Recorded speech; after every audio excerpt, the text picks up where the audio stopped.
Help but think when he was using the $20 million figure, that's 2 more ISIS fighters that we could have paid for. I refuse to put a price tag on the lives of 4 Americans. I don't. Your figure of $20 million is wrong, Mr. Cummings, and that's not what the State Department told us. But I don't care what the figure is. There is no price tag when it comes to justice for 4 people who gave their lives for this country. Madam Secretary, with respect to the ARB, I want to ask you this. If you were investigating Benghazi or what happened in Benghazi, and there was an author of an email 3 months to the day from when our 4 fellow Americans were killed, the author of the email says anti-American demonstration, looking for Americans to attack, game changer, soft target, no continuity, the cost to continue to do business there may become challenging. Would you want to talk to the author of that email if you were investigating Benghazi? The Accountability Review Board had full run of the State Department to talk to anyone they chose to talk to. It's my understanding they conducted more than 100 interviews. And they were well aware, as their report reflects, of the dangerous situation in Libya. I don't want to interrupt you. That actually was not my question. My question is, would you want to talk to that person? Not whether or not the ARB did, because the ARB actually did talk to that person. My question is, wouldn't you want to talk to that person if you were investigating Benghazi? Well, I promise it is not a trick question. The answer is yes. You would want to talk to the person who authored that email. And as you just said, Mr. Chairman, the ARB did. Yes, and the co-chair of the ARB called your chief of staff and told the author of that email not to go to Congress. That's my point.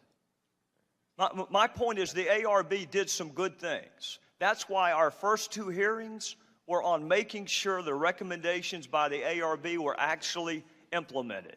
But when the author of that email is going to be brought before Congress and one of the co-chairs calls your chief of staff and says, I don't think that that witness is going to be a good witness, Madam Secretary, with all due respect, she's a fact witness. Whether she's good or bad, the author of that email has a right for Congress to question them. I mean, that's not even a close question. So somebody can be a good person, and I have no doubt that Mr. Mullen and Mr. Pickering both are. But this is also what I don't doubt. I don't doubt that that phone call was made to Ms. Mills saying don't send Charlene Lamb before Congress. She's not going to make a good witness. And I don't doubt that there's not a transcript from any of the ARB interviews. And you may say, well, why does that matter? If you're going to write a report, and you want to write a report with specificity and particularity, you have to cite the transcript. And I can't tell you a single question that was asked of a single ARB witness because there is no transcript. So my point is not that the ARB did a bad job or a good job. My point is from a standpoint of a serious investigation, it was an inadequate job. And I want to hopefully prove that to you. There used to be a stack up there when Mr. Smith was with us about all the previous investigations that Congress and the ARB had done. Did any of those previous congressional investigations or the ARB have access to your emails? Mr. Chairman, first of all, the witness you were referring to did appear before Congress. That was not my point. But your implication was that that witness was stopped from going to Congress. In fact, that did not happen, Mr. Chairman. No, she definitely came. Yes. No, that's not my implication. My implication is the co-chair of what you call an independent accountability review board was calling someone he was supposed to be investigating to say, please don't send that witness to Congress. They're not going to show up well. That's my point. My point is, how can you consider that to be? I mean, well, have you ever heard of a judge calling the DA or the defense attorney and say, don't call that witness? I really don't care what you all say about me. It doesn't bother me a bit. I do care a lot about what you're implying about Admiral Mullen, and I will not sit here and hear that. Well, Admiral Mullen served this country with great distinction. He served the State Department with great distinction in being the co-chair of the Accountability Review Board.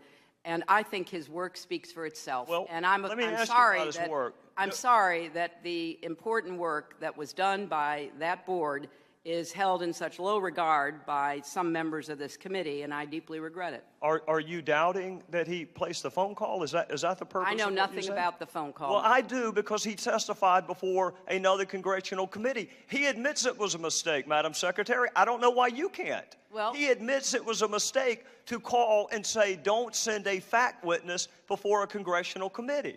Well, I think that doesn't mean he's a bad person. It just means that when you hold up the ARB as independent and your chief of staff picked most of the folks on it, Patrick Kennedy had a role in picking some of the folks on the ARB, despite the fact that some people think Patrick Kennedy may have also been involved in approving or not approving. If you need to read a note from your lawyer, you're welcome to, Madam Secretary. No, it's just hard to sit here listening to the comments you're making about someone that I consider to be a great American. If he said he made a mistake, that's even more proof of what a fine gentleman he is and what a great public servant he's been. It doesn't in any way, what you're saying, impugn his service for 40 years, and certainly not his service on the Accountability Review Board. I can't help it, Mr. Chairman, that you all don't like the findings of the Accountability Review Board. We had I can't two help hearings. it that you don't like the findings of we all had the two other hearings. congressional committees. We had 2 hearings where we did nothing but discuss the implementation of the ARB findings, Madam Secretary. So with all due respect, we've had more hearings about the ARB findings than we have with you. So don't tell me that we don't care about the ARB. We had 2 hearings. My point is this: the ARB nor the previous congressional investigations had access to your emails, did they?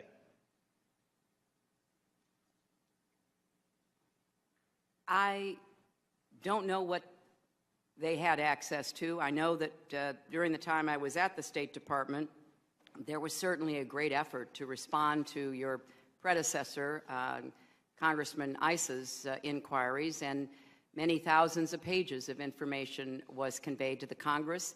And I know that the State Department has worked diligently and persistently to try to respond to the many requests that it has received. And I think that given the pressure and stress of business they've been under, they have performed as well as they could. So you will be getting, and in fact the entire world will be getting, all of my emails, because they're all going to be public, and you will be able to read them along with everybody else. Madam Secretary, that actually was not my question. My question was whether or not the previous congressional committees and ARB had access to your emails. That was my question. 90 to 95% of my work-related emails were in the state system. If they wanted to see them, they would certainly have been able to do so. You know what? That is maybe the 10th time you have cited that figure today. It is. And I have not heard anyone other than you ever cite that figure. Who told you that 90 to 95% of your emails were in the State Department system? Who told you that? We learned that from the State Department in their analysis of the emails that were already on the system. We were trying to help them close some gaps that they had. Can you provide me with a name? Because when I asked the State Department about 10 days ago, what's the source of that figure, they shrugged their shoulders.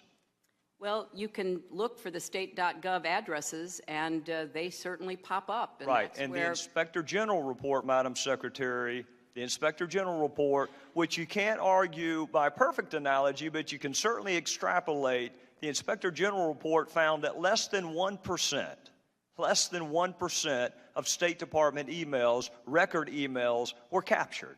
So they give a number of less than 1%, and you give a number of 90%. Well, I don't know what you're referring to. I can only speak about my emails, my work-related emails. Well, let's talk about your work-related emails. We asked for them last year, and the State Department gave us 8. If they had 90% of yours, why did we only get 8? Well, I don't know initially what you asked for, but I know that they tried to be responsive. 90 to 95% of them were on state.gov. I understand that the committee broadened the scope of their requests, and I think that in response, the State Department has been trying to provide what you have requested. In the meantime, They're going through the process of making all of my emails public. You think our first request, there were only 8 emails responsive to our first request? I can't speak to it. I believe your first request was for Benghazi, and I believe that the State Department did a diligent search. Then I believe you expanded it to Libya and weapons and maybe a few other terms, and I believe they conducted our jurisdiction hasn't grown, Madam Secretary. Our jurisdiction is the same thing it was. Let me ask you this. You say that you turned over everything. I don't get a chance to watch you a lot on television, but when I see you are interviewed, you make a point of saying, I turned over everything. All my work-related emails. How do you know that?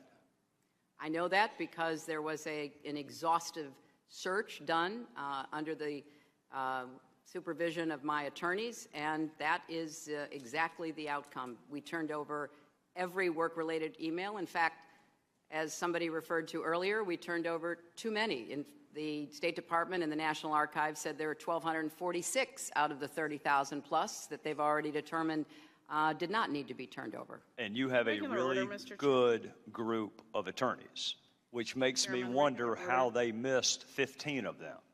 Well, if you're talking about Mr. Blumenthal, which I assume you are, he had some that I didn't have, and I had some that he didn't have, and I was under no obligation to make any of his emails available unless I decided they were work-related. And the ones that I decided that were work-related, I forwarded to the state.gov accounts of the people with whom I worked. Madam Secretary, is there any question that the 15 that James Cole turned over to us were work-related? There was no ambiguity about that. They were work-related. Well, they were from a personal friend, not any official government, not any government official, and I determined on the basis of looking at them what I thought was work-related and what wasn't, and some I didn't even have time to read, Mr. Chairman. So are you telling me the 15, are you telling me that the 15, I will tell the gentlelady from California that I'm going to take a little bit extra time, just like everybody else has, and we can either do it this round, or we can do it next round. May I make a simple inquiry about how many more minutes the chairman plans? The fewer the interruptions, the quicker I can get done. I'll put it to you that way. Okay. How's that? I'm just the 15, mindful of the time. My question to you on the 15 is, did your lawyers find them and decide that they weren't work-related, or did they not find them? Well, I don't know why he had emails I didn't, and I don't know why apparently I had emails he didn't. And all I can tell you is that I turned over every work-related email in my possession. All right, I'm going to make 2 more observations, and then we're going to call it a night.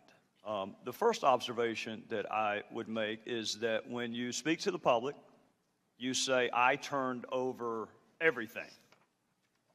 That's, for the most part, a direct quote. When you talk to the public, you say, I turned over everything. When you talk to the court, you say, while I do not know what information may be responsive for purposes of this lawsuit, I have directed that all my emails on clintonemail.com in my custody that were or potentially were federal records be provided to the Department of State, and on information and belief that was done. Why the different explanation depending on who you're talking to? Well, one is a shorthand, Mr. Chairman. Well, why not just tell the court I turned over everything? Well, you know how lawyers are. They use more words perhaps than they need. Trust me, I know that, and they charge you for every one of them. Yeah, I'm well aware of that, Mr. Chairman, and the clock is ticking. Well, one more, and I'll pay Mr. Kendall's fee for the last question. Oh, I don't think you want to do that, Mr. Chairman. I probably can't do it. You see my point, though. You're very definitive when you're talking to the American people that you turned over everything. That's right. But there are those kind of lawyerly fudge words when you're talking to court on information and belief. Well, and the reality is, even tonight, you cannot tell us that you turned over everything because you didn't think you missed the 15. Well, I didn't have them. I turned over everything I had. Everything I had has been turned over to the State Department. Somehow missed those 15. Well, last question on your system. Mr. Cummings said that your email arrangement was inappropriate. I think the president may have said it was a mistake. You have said that it was a mistake.